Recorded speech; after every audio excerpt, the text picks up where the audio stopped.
Dernières heures de liberté avant un troisième confinement généralisé. Ce dernier entre en vigueur ce dimanche à 17h. Comme lors des précédents confinements, il sera interdit de circuler au-delà d'un périmètre d'1 kilomètre autour de son domicile ou de se rendre à un autre domicile que le sien.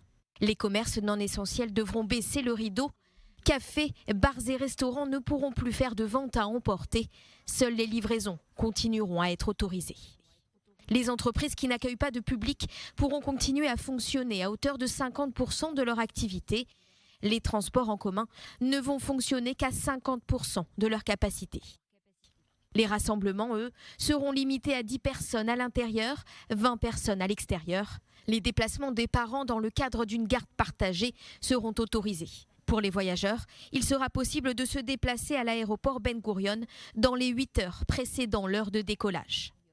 Le système éducatif sera partiellement ouvert, les classes de maternelle seront ouvertes et la présence en classe pour les élèves du CP au CM1 et de première et terminale est également autorisée dans un format régulier.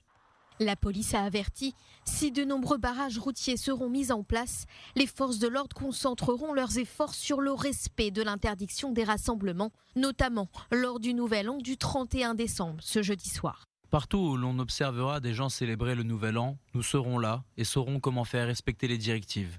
De nombreux barrages routiers seront mis en place ce soir-là. Selon la décision du gouvernement, la violation des restrictions de circulation entraînera une amende de 500 shekels, l'équivalent de 125 €. Ce troisième confinement doit officiellement durer 2 semaines, mais selon de hauts responsables du ministère de la Santé, il pourrait durer 1 mois.